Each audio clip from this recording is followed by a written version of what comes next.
Hello friends, मेरा नाम है शुभम राव और आप सभी को स्वागत है हमारे नए यूट्यूब चैनल स्टडी विथ एनआईटीएंस में। मैं खुद एक एनआईटीएन हूँ और मैं एनआईटी रायपुर से बीटेक हूँ इलेक्ट्रिकल इंजीनियरिंग में। तो जैसा कि आपको पता होगा कि हमारी एसीएफ एग्जामिनेशन के पर्यावरण सब्जेक्ट की लगातार वीडियो सीरीज चल रही है। अगर आपने प्रीवियस लेक्चर्स नहीं देखे तो आप ऊपर जाइए आई बटन पर, आपको वीडियो का लिंक मिल जाएगा। आप लिंक में टैप करके पहले उन वीडियोज़ को देखिए, उसके बाद इस लेक्चर में आएंगे तो आपको चीज़ें ज़्यादा क्लियर होंगी। इसके अलावा मैंने सीजी व्यापम के कंप्यूटर सब्जेक्ट का 21 वीडियो का कंप्लीट पैकेज बनाया है। तो आप ऊपर जाइए आई बटन पे, आप लिंक पे टैप करके पहले उन वीडियोस को देखिए और अगर किसी भी प्रकार की डाउट की स्थिति आए तो आप मेरे व्हाट्सएप पे मुझे कांटेक्ट कर सकते हैं। ठीक है। एक और चीज़ कि आप मेरे यूट्यूब चैनल का प्लेलिस्ट कंपलसरी चेकआउट करिए। उसमें मैंने अलग अलग सब्जेक्ट के अलग अलग प्लेलिस्ट बना दिए हैं जिनको आप वहाँ से आसानी से देख सकते हैं। ठीक है। आज जो हम लोग पढ़ रहे हैं वो टॉपिक है मृदा प्रदूषण। इसमें हम लोग मृदा प्रदूषण क्या होता है, इसका टाइप, इसके प्रभाव और फाइनली इसका कंक्लूजन कि इसको रोकने के क्या उपाय हैं, वो सारी चीज़ें हम लोग देखेंगे। और मैं कोशिश करूंगा कि आज के लेक्चर में ये ख़त्म हो जाए क्योंकि ये थोड़ा छोटा टॉपिक है। ठीक है। लेकिन आपसे एक रिक्वेस्ट है, प्लीज़ वीडियो को बिना स्किप करे आखिरी तक ज़रूर देखें। उससे मेरा ऑडियंस रिटेंशन बढ़ेगा और यूट्यूब रिकमेंड करेगा मेरी वीडियोज़ को दूसरे यूज़र को। तो प्लीज़ इतना सपोर्ट कर दीजिए, बहुत होगा। मुझे पता है कि आप लोग नहीं करते हो, लेकिन फिर भी मेरा बोलने का फ़र्ज़ बनता है और आप प्लीज़ करिए। ठीक है। वीडियो में कंपलसरी लाइक कीजिए, कमेंट में अगर कुछ ना सही तो एक थम्स अप डाल दीजिए और अगर आप इस चैनल में नए हैं तो प्लीज़ चैनल को सब्सक्राइब करने के साथ साथ बेल नोटिफिकेशन ऑन करना ना भूलें। उससे मेरे फ्यूचर वीडियो की आपको नोटिफिकेशन ऑटोमेटिकली मिल जाएगी। इसके अलावा वीडियो का डिस्क्रिप्शन जरूर चेकआउट करें, उसमें मेरा फेसबुक, व्हाट्सअप, ट्विटर और इंस्टाग्राम है। आप लिंक में टैप करके मुझे फेसबुक, व्हाट्सअप और ट्विटर में फॉलो कर लीजिए।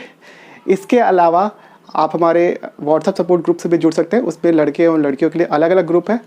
आप लिंक में टैप करके मुझे मैसेज करेंगे अपने नाम और लोकेशन के साथ, तो मैं आपको व्हाट्सअप सपोर्ट ग्रुप में जोड़ लूँगा। ऑलरेडी 200 के आसपास मेंबर है, तो प्लीज़ मेंबर बनिए और उसमें जो भी सर्विसेज मिलती है आप उनका फ़ायदा उठाइए। ठीक है। ये रहा प्रमोशन और अब चालू करते हैं हमारा लेक्चर। तो चलिए बिना किसी टाइम वेस्ट के हम लोग चालू करते हैं आज का लेक्चर, जो कि है रिलेटेड मृदा प्रदूषण से। सबसे पहले हम लोग इसकी डेफिनेशन देखेंगे। अब जैसे कि मैंने आपको स्टार्टिंग क्लास से बताया प्रदूषण की कि डेफिनेशन मैंने एक ही रखी है, बाकी नाम बस चेंज करते गए। हम लोग सेम काम यहाँ पे भी करेंगे। ठीक है। मृदा के कॉम्पोजिशन में या फिर संगठन में, ठीक है, संरचना में, संगठन बोल रहे हैं, संरचना में फिजिकल, केमिकल या फिर बायोलॉजिकल। फिजिकल का मतलब भौतिक, केमिकल का मतलब रासायनिक, बायोलॉजिकल का मतलब जैविक परिवर्तन। अब ये जैविक परिवर्तन किसी भी वजह से हो सकता है, या तो प्राकृतिक कारणों से हो सकता है या फिर मानवीय कारणों से हो सकता है। दोनों में से कोई कारणों से हो सकता है। ठीक है। ऐसे आने से मृदा के संरचना में परिवर्तन आता है। ठीक है। संरचना में अब और क्या जोड़ सकते हैं हम लोग इसमें, जैसे कि मान लो उसकी उर्वरता कम हो गई। सेकंड चीज़, मृदा का अपरदन हो गया। ठीक है। मृदा में विभिन्न प्रकार के पोषक तत्वों की कमी हो गई। ठीक है, जिनको ह्यूमस बोलते हैं। तो ये सारी चीज़ों में कमी आना या फिर उसका डिग्रेड होना, ये कहलाता है मृदा का प्रदूषण। देखिए, मृदा प्रदूषण डायरेक्टली ह्यूमन के लिए उतना डेंजरस नहीं है लाइक जल प्रदूषण और वायु प्रदूषण के, क्योंकि जल तो हम लोग इनटेक करते ही हैं, एयर भी हम लोग लेते हैं, लेकिन मृदा हम लोग खाते हैं क्या? नहीं खाते ना। तो एग्जैक्टली तो अगर मृदा में प्रदूषित हो गई है तो फिर आप चिकन खाना का चालू कर दो, लेकिन चिकन भी खाओगे तो उससे भी प्रॉब्लम है, क्योंकि मृदा प्रदूषण इनडायरेक्टली ह्यूमन को फूड चेन के थ्रू इफेक्ट करती है। उसको हम लोग देखेंगे बाद में, अभी फिलहाल तो यही समझ लो। कारण देखते हैं। कारण में सबसे पहले तो यही है कि तीव्र गति से मृदा का अपरदन होता है। अब मृदा अपरदन बेसिकली होता क्या है? मृदा अपरदन मतलब सिंपल लैंग्वेज में इसको समझ सकते हैं, मिट्टी का कटाव होना। ठीक है। अब ये कटाव किसी भी वजह से होता है, हो सकता है लाइक मानवीय कारणों से भी हो सकता है, प्राकृतिक कारणों से भी हो सकता है। जैसे मानव ने मान लो डैम बना दिए, डैम का गेट सडनली खोल दिया और क्या हो गया, मिट्टी जो वहाँ की जो ओरिजिनल प्लेस की मिट्टी है वो बह के कहीं और चले गई। ठीक है। तो मिट्टी का कटाव होना प्राकृतिक मानवीय कारणों से। ठीक है। मतलब अपरदन का एक सिंपल तरीका, मतलब डेफिनेशन या फिर क्या कह सकते हैं, समझने के लिए इसको समझ सकते हैं कि मृदा का डिस्प्लेस होना, किसी एक स्थान से मृदा का दूसरे स्थान में चला जाना। ठीक है। उसके मूल स्थान से जहाँ पर वो उपस्थित है, तो उसी को बेसिकली मृदा अपरदन बोलते हैं। ठीक। नेक्स्ट है आपका मृदा में रहने वाले सूक्ष्म जीवों में कमी।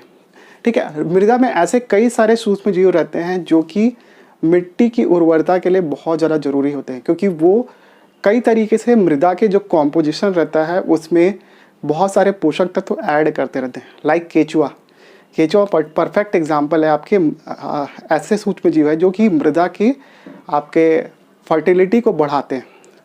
ठीक है, अब अभी तो पता नहीं, लेकिन रायपुर में तो मुझे केचुआ बहुत दिन से नहीं देखा। आप गांव में रहते होंगे तो आप देखे होंगे, लेकिन मैं तो अभी तक नहीं देखा, बहुत दिन हो गए। अगर आप देखते हैं तो होंगे तो मेरे को कमेंट में प्लीज़ बताइए।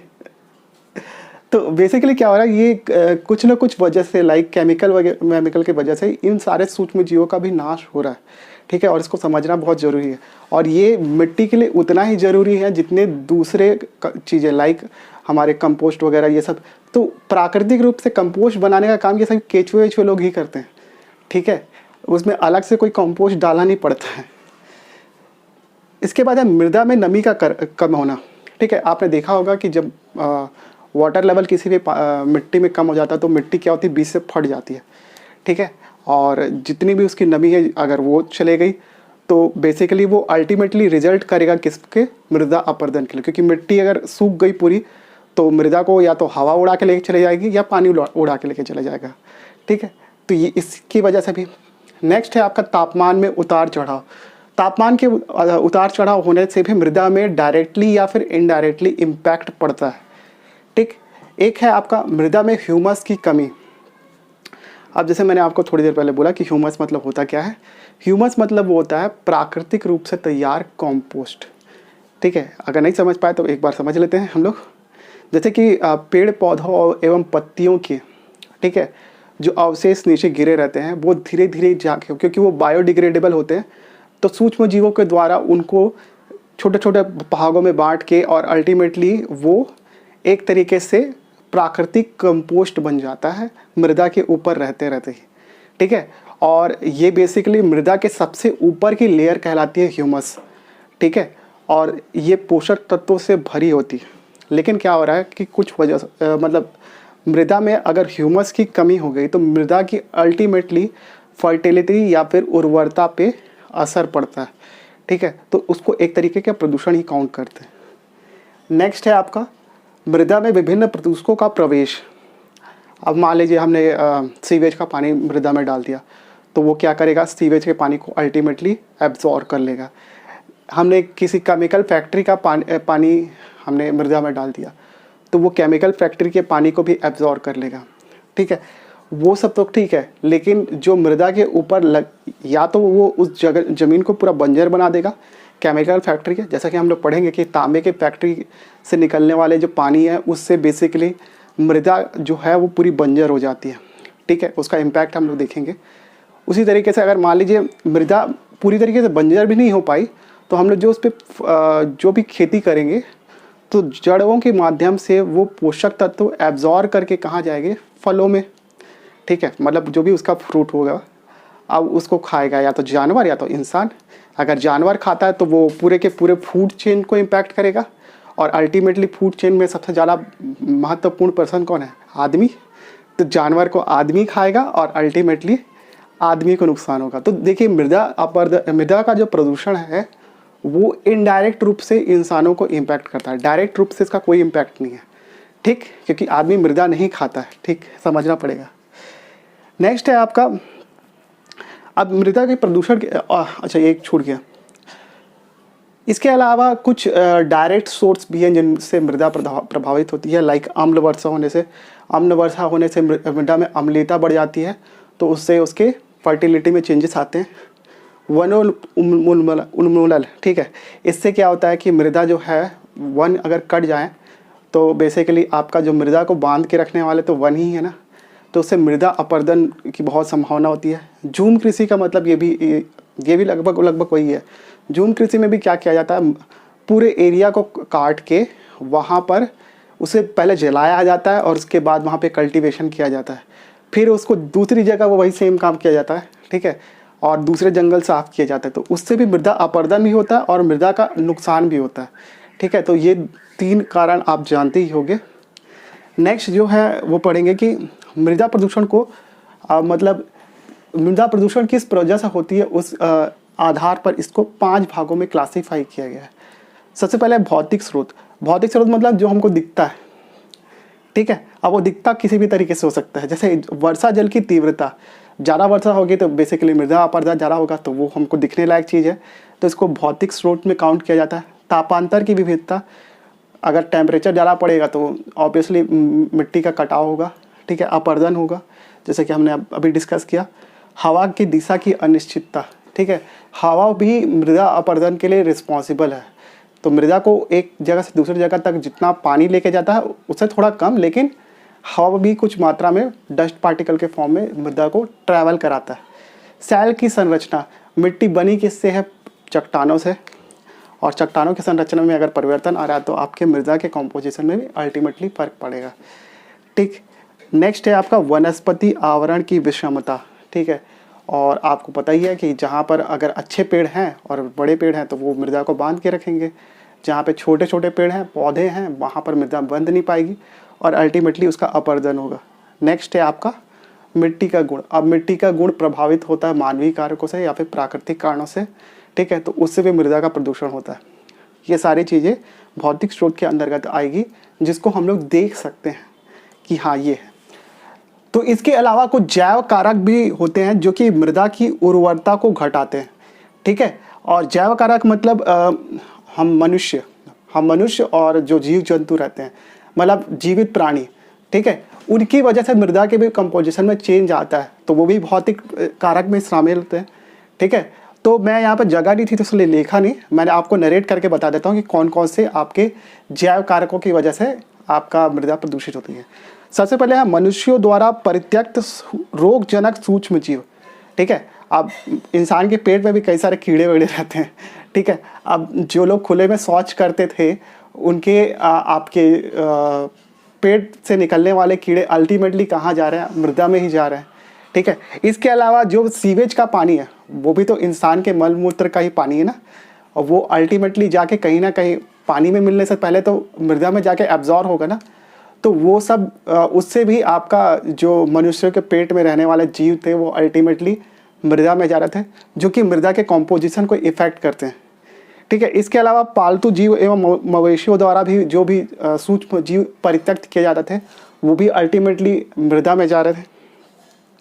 इसके अलावा मिट्टी के कॉम्पोजिशन में भी चेंजेस आने से उसमें भी जीव उत्पन्न हो जाते हैं, ठीक है, और वो जीव भी आपके मृदा की संरचना को इम्पैक्ट करते हैं, ठीक है। आपने देखा होगा कि नहीं देखा होगा, आप घर के कभी गमले देखना, गमले में कभी कभी जो मिट्टी रहती है वो सॉलिडिफाई हो जाती है, छोटे छोटे टुकड़ों में बट जाती है, ठीक है, तो उससे अल्टीमेटली पेड़ मर जाता है। तो वही है, वो मृदा में उपस्थित पहले से जो रोगजनक सूक्ष्म जीव हैं वो मृदा को डिग्रेड कर देते हैं। नेक्स्ट है आपका आंतों में रहने वाले बैक्टीरिया तथा प्रोटोजोआ। इसके अलावा जंतुओं एवं प्राणियों के आंतों में रहने वाले जो भी बैक्टीरिया और प्रोटोजोआ होते हैं उसकी वजह से भी वो अल्टीमेटली मृदा की डिग्रेडेबिलिटी के लिए रिस्पॉन्सिबल होते हैं, ठीक है। इन उर्वरता के घटने से मतलब वो अल्टीमेटली डिपॉजिट कहाँ हो रहा है? आपके मृदा में। अब मृदा को कौन एब्जॉर्ब कर रहा है? जड़ों के माध्यम से पेड़ एब्जॉर्ब कर रहा है। अगर मनुष्य उसका फल खाता है तो वो तो डायरेक्टली इम्पैक्ट होगा। अगर मनुष्य उसका फल नहीं खाता है, कोई उसको जीव खाता है, तो जीव को तो अल्टीमेटली इंसान ही खाता है, तो उस तरीके से वो इंसान के शरीर में आ जाता है और वो हानिकारक इम्पैक्ट डालता है, ठीक है। तो ये एक तरीके से कह सकते हैं कि जो मृदा प्रदूषण है वो डायरेक्टली तो हमको इम्पैक्ट नहीं करता, बट इनडायरेक्टली हमको बहुत ज़्यादा इम्पैक्ट करता है, ठीक है। इसके आगे की कुछ चीज़ें हम लोग थोड़ी देर में देखेंगे। तो चलिए मृदा प्रदूषण के और टाइप्स देख लेते हैं, लेकिन हाँ मैं आपको एक चीज़ बता दूं, जो लास्ट में हमने जैव कारक पढ़ा था वो भी एक टाइप था, तो हमने 2 टाइप कवर कर लिए, ठीक है। ये जो टाइप है वायु जात प्रदूषक वो 3rd टाइप है, मैंने उसमें नंबर नहीं लिखा था और मैंने देखा भी नहीं था कि वो 2nd टाइप है, ठीक है। तो वायु जात प्रदूषक बेसिकली होता क्या है? वायु के कारण होने वाला मृदा प्रदूषण, दैट इज कॉल्ड वायु जात मृदा प्रदूषण, ठीक है। ज्वालामुखी से निकलने वाले विभिन्न प्रकार के गैसेस, ठीक है, और राख वगैरह के अवशेष अल्टीमेटली जाके मृदा में मिलते हैं। गैसेस ऊपर जाती है और वापस नीचे आती है, ठीक है। नीचे कैसे आएगी? आपके वर्षा के पानी के थ्रू वो गैसेस एब्जॉर्ब कर ली जाती है और अल्टीमेटली वो नीचे जाती है, ठीक है। उसके बाद है आपका कारखानों की चिमनियाँ। आपको पता ही होगा कारखानों से विभिन्न प्रकार की गैसेस निकलती है, जिसके बारे में हम लोग चर्चा कर चुके हैं, जिसमें मेजर आपका SO2 गैस होती है। ठीक है, SO2 क्या है, फाइनली ऊपर जाती है। SO2 हो गया, कार्बन डाइऑक्साइड हो गया, ये सारी गैसें क्या है ऊपर जाती है। SO2 क्या करती है आपके वर्षा के जल के साथ जो आर्द्रता से रिएक्ट करके क्या बनती है H2SO4, और जो कि वर्षा के जल के साथ नीचे गिरता है, जो कि मृदा को आपका प्रभावित करता है। स्वचालित वाहन, ठीक है, इनसे भी निकलने वाले डस्ट पार्टिकल है जो वो अल्टीमेटली मृदा में जाके डिपॉजिट होते हैं। थर्मल पावर प्लांट से आपका फ्लाई ऐश और बहुत सारे ऐसे चीज़ें निकलती है जो अल्टीमेटली जाके मृदा में मिलती है। इसके अलावा घरेलू स्रोत से उत्सर्जित प्रदूषक, ठीक है, बहुत प्रकार के हमारे जो क्या कहना चाहिए घरेलू स्रोत है, लाइक जो हमारे कन्वेंशनल आपके जो फ्यूल है, लाइक हमारे लकड़ी वकड़ी हो गई, इनसे जलाने से क्या होता है जो गैसेस प्रोड्यूस होती है वो अल्टीमेटली जाके मृदा को इफ़ेक्ट करती है। पहला चीज़ तो उससे राख प्रोड्यूस होती है। सेकंड चीज़, उससे जो गैसेस प्रोड्यूस होती है वो अल्टीमेटली जाके, जैसा कि मैंने बताया कि अम्ल वर्षा और बाकी सारे कारकों से अल्टीमेटली वो मृदा में ही जाके डिपॉजिट होती है। तो वो भी एक तरीके का वायुजात प्रदूषक है। इसमें और टाइप दिया अम्ल वर्षा, जैसा कि मैंने आपको बता दिया कि जो वायु प्रदूषण से उत्पन्न SO2 गैस है वो आर्द्रता से क्रिया करके H2SO4 बताता है। ये हम लोग सब चीज़ें आपके वायु प्रदूषण में पढ़ चुके हैं ऑलरेडी। अगर आपने वो वीडियो नहीं देखा जाके देखो यार, उसमें मैंने सब चीज़ क्लियर कर लिया, इसलिए जल्दी जल्दी आपको बता रहा हूँ। ठीक है, आपके कारखानों से निकलने वाले क्लोरीन, और क्लोरीन तो आपके बेसिकली जो भी संयंत्र रहते हैं, जैसे बेसिकली कपड़ा बनाने की इंडस्ट्री, उसमें विरंजक के रूप में क्लोरीन का प्रयोग किया जाता है।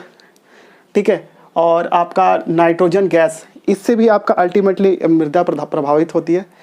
नेक्स्ट है आपका कणकीय पदार्थ, मतलब आपके जो भी स्वचालित वाहन हैं और उनसे और आपके कारखानों से सस्पेंडेड पार्टिकुलेट मैटर प्रोड्यूस होता है, जैसे कि मैंने आपको वायु प्रदूषण में बताया था ऑलरेडी। वो सारे जाके कहाँ डिपॉजिट होते हैं आपके मृदा में। धात्विक कणकीय पदार्थ, जैसा कि इसका परफेक्ट एग्जांपल है आपका कॉपर इंडस्ट्री। कॉपर इंडस्ट्री से निकलने वाला जो कॉपर का जो पानी होता है वो बेसिकली मृदा में जब डिपॉजिट हो जाता है तो वो उस पूरे क्षेत्र को बंजर कर देता है। ठीक है, तो ये भी एक तरीके से मृदा को प्रभावित करता है। ठीक है, तो ये था आपका वायुजात प्रदूषक, इसको थोड़ा सा हम लोग को याद रखना है। ठीक है, मेंस में लिखने के लिए आएगा तो आप ऐसा लिखना। उसके बाद है आपका रासायनिक उर्वरक एवं जैवनाशी रसायन। ठीक है, और बेसिकली इसमें DDT सबसे मेन चीज़ है। ठीक है, अब DDT का फुल फॉर्म क्या है वो मैं नहीं बताऊंगा आपको, मैंने ये बता चुका हूँ ऑलरेडी। और जिनको पता है प्लीज़ कमेंट में डालिए कि DDT का फुल फॉर्म क्या होता है, मैं भी तो देखूँ आपको कितना याद है। ठीक है, तो रासायनिक उर्वरक एवं जैवनाशी रसायन से होने वाला प्रदूषण, मृदा प्रदूषण। तो अभी मैंने एक्सप्लेन किया कि जितने भी आपके कीटनाशक वगैरह हम लोग जो डालते हैं वो अल्टीमेटली मृदा के ऊपर एक लेयर जमाता है। थोड़े समय के बाद धीरे धीरे करके उसकी गुणवत्ता में कमी आने लगती है, और जो कि अल्टीमेटली मृदा को इफ़ेक्ट करता है, जिसमें सबसे मेजर जो सोर्स है वो आपका DDT। ठीक है, DDT क्या है, अल्टीमेटली जाके पेड़ पौधों के द्वारा एब्जॉर्ब किया जाता है जड़ों के माध्यम से, और वो ऊपर किस में आ जाता है, फल के फॉर्म में आ जाता है पेड़ के। या तो उस फल को इंसान खाता है या तो जानवर खाता है। अगर जानवर खाता है तो पूरी की पूरी खाद्य श्रृंखला प्रभावित होती है, और आखिरी में जाके जानवर को तो इंसान ही खाता है। ठीक है, तो उससे भी क्या है वो हमारे शरीर में आता है।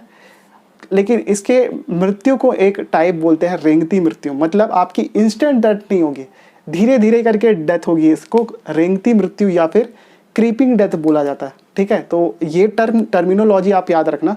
क्रीपिंग डेथ मतलब क्या है, इसी रासायनिक उर्वरक और जैवनाशी रसायन की वजह से होने वाली मृत्यु। ठीक है, औद्योगिक एवं नगरीय क्षेत्रों, ठीक है, औद्योगिक एवं नगरीय क्षेत्रों से होने वाला प्रदूषक। ठीक है, बेसिकली अल्टीमेटली जो भी आपके उद्योग से निकलने वाला जो भी पानी वानी है, और आपके नगरीय क्षेत्रों से जितने निकलने वाला जो पानी है वो जाके मृदा में ही डिपॉजिट होता है। ठीक है, नदी में तो उसको बहाते हैं, लेकिन नदी से पहले तो वो मृदा के कांटेक्ट में आता है ना, तो वो मृदा के गुणों का अवनयन कर देता है। तो आपको इसमें इतना रखना है। तो ये थे हमारे पांच टाइप के मृदा प्रदूषण की, उनकी उत्पत्ति किस प्रकार से हो रही है। ठीक है, और उसके हिसाब से हमने क्लासीफाई किया। कभी मेंस में अगर आपको क्वेश्चन आ गया तो आप लिख लेना। ठीक है, इसके बाद है प्रभाव। अब मृदा प्रदूषण का प्रभाव क्या पड़ता है ये हम लोग पहले से देख चुके हैं, लेकिन फिर भी मैं आपको बता देता हूँ थोड़ा बहुत। जैसे कि पहला तो है आपका अपरदन, मृदा का अपरदन या फिर कटाव। ठीक है, कटाव तो आप जानते ही होंगे कि बेसिकली पेड़ पौधों के कटने से और वहाँ की मृदा कमज़ोर हो जाती है, और बेसिकली पानी के बहाव से और अन्य कारणों से भी मृदा का अपरदन हो जाता है। जब ये अपरदन थोड़े ब्रॉड एस्पेक्ट में होता है, मतलब ज़्यादा बड़ा अपरदन हो जाता है, तो ऐसे अपरदन को अवनालिका अपरदन बोलते हैं। और इससे क्या होता है, बड़े बड़े गड्ढे पड़ जाते हैं। ठीक है, आपने चंबल की घाटी के नाम सुना होगा। ठीक है, मध्य प्रदेश के पास भिंड वगैरह के एरिया में, भिंड ही है शायद तक एरिया, वहाँ पर बहुत बड़ी बड़ी घाटियाँ बन गई जिनको चंबल की घाटियाँ बोलते हैं, जहाँ पे डाकू रहते थे। और ये बीहड़ क्षेत्र है, और इन अवनालिका अपरदन से बेसिकली क्या होता है, मृदा जो है वो पूरी तरीके से बंजर हो जाती है उस एरिया की। ठीक है, तो ये इतना डेंजरस है अवनालिका अपरदन। नेक्स्ट है आपका खाद्य श्रृंखला। ठीक है, जैसे कि अभी हमने खाद्य श्रृंखला के बारे में पढ़ा कि खाद्य श्रृंखला कैसे इफेक्ट होती है, तो इसमें आप लिख सकते हो कि मतलब जो भी रासायनिक उर्वरक है उनको अल्टीमेटली पौधा एब्जॉर्ब करता है, और पौधा से फल में आता है, फल से आपके इंसानों में आ जाता है। ठीक है, तो उससे खाद्य श्रृंखला पूरी तरीके से प्रभावित होती है। मृदा की उर्वरता नष्ट हो जाती है। बहुत लंबे समय तक आपका केमिकल फर्टिलाइज़र अगर आप मृदा में यूज़ करते हो तो क्या होता है, अल्टीमेटली जाके मृदा की जो उर्वरता है वो एक समय के बाद घट जाती है।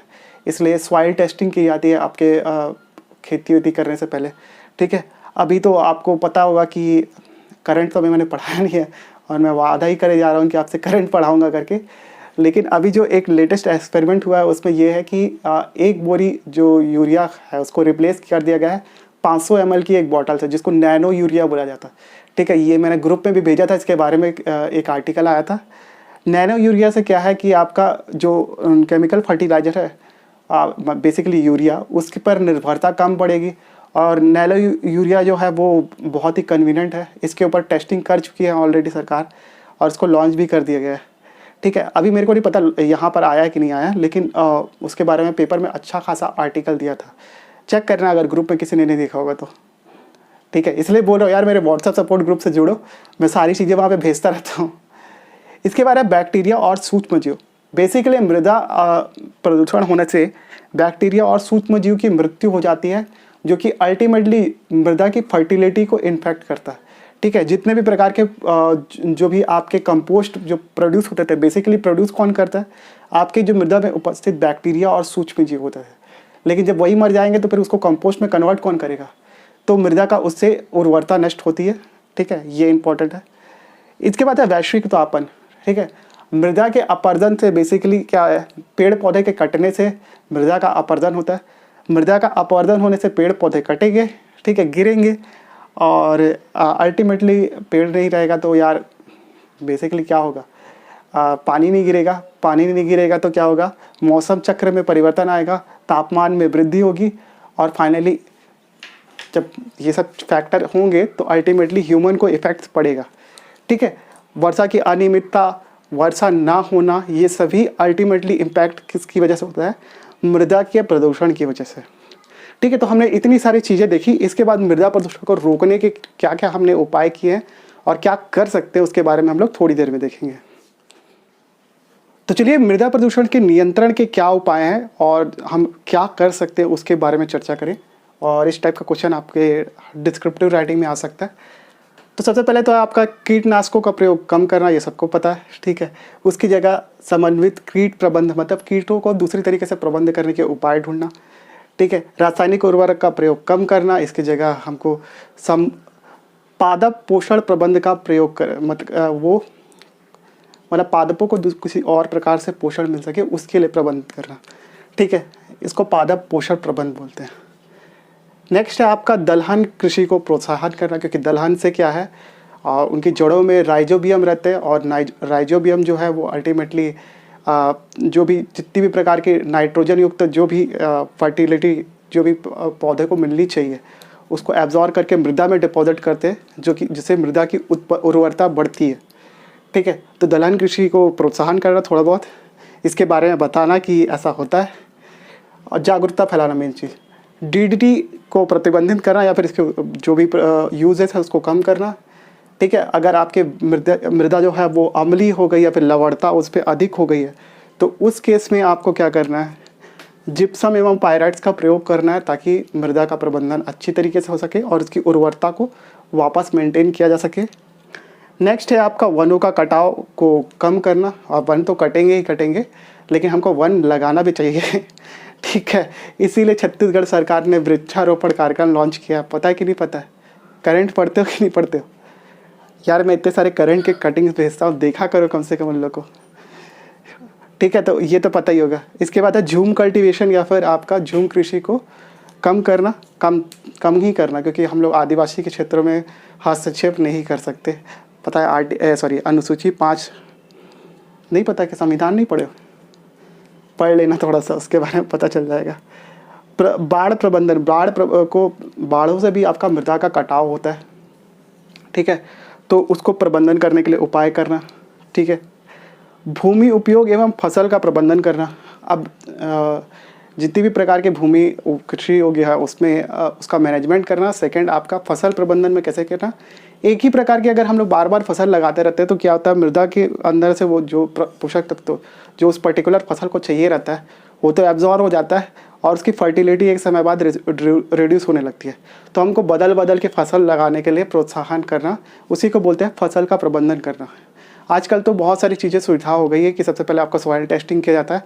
सॉइल टेस्टिंग के आधार पर ये बताया जाता है कि आपकी भूमि में किस प्रकार की फसल लगाई जा सकती है और कौन सी फसल लगानी चाहिए, ठीक है। क्योंकि आजकल छत्तीसगढ़ में ट्रेंड चल गया है। भूपेश बघेल सरकार ने जब से 2500 रुपये किलो क्विंटल धान का वादा किया, तब से लोग कुछ भी फसल की जगह धान उगा रहे हैं ताकि 2500 रुपये तो कम से कम मिले, ठीक है। लेकिन अभी भूपेश सरकार ने थोड़ा सा देखा कि अब लोग धान उगा रहे थे, तब उन्होंने बोला अब उन्होंने जो योजना लाई थी राजीव किसान न्याय योजना, अब वो बोल रहे हैं कि उसकी जगह आप पेड़ लगाओ, तो पेड़ लगाने से भी आपको आमदनी होगी, फिर मैं बोनस दूंगा, ऐसा वैसा। तो मतलब ये घुमा फिरा के कंटेन करने का प्लान है सरकार का, ठीक है। और बाकी सब तो आपको पता ही है क्या हो रहा है अभी यहाँ पे छत्तीसगढ़ में। लेकिन ये मृदा प्रदूषण यहाँ पे ख़त्म होता है। इसके आगे की चीज़ें हम लोग नेक्स्ट क्लास में देखेंगे। मैं कोशिश करूँगा कि आपको कुछ दिनों के अंदर मैं आपको करंट अफेयर प्रोवाइड कर सकूँ। हो नहीं पा रहा है मैनेज, नहीं तो आलस ही बहुत बड़ा शत्रु है मनुष्य का, ठीक है। लेकिन मैं आलसी नहीं कर रहा हूँ, मैं आपको फैक्ट बता रहा हूँ कि मैं लिख रहा हूँ और वो जैसे पूरा होता है मैं आपको देने का प्रयास करूँगा करंट अफेयर। तब तक के लिए आपका एक काम है, प्लीज़ वीडियो को लाइक करिए, चैनल में नए हैं तो सब्सक्राइब करिए विथ बेल नोटिफिकेशन दबा के। इसके अलावा आप प्लीज़ वीडियो को शेयर करिए उन लोगों को एटलीस्ट जिनके पास पैसे नहीं है कोचिंग इंस्टीट्यूट को देने के लिए, या फिर वे मंडी निरीक्षक ACF CGPSC और CG व्यापम से जुड़े हुए सारे एग्जामिनेशन की तैयारी कर रहे हैं। डिस्क्रिप्शन में जाके मुझे कंपलसरी है, मुझे फेसबुक और इंस्टाग्राम में कंपलसरी फॉलो कर लीजिए। ट्विटर में तो मैं उतना एक्टिव नहीं हूँ, बट हमारे व्हाट्सएप सपोर्ट ग्रुप से जुड़िए लगातार। कम्युनिटी जितनी ज़्यादा बड़ी होगी हम लोग एक दूसरे की हेल्प करेंगे, तो और लोगों को भी आप इसमें जुड़वाइए। और तब तक के लिए thank you so much for watching this video. Have a good day.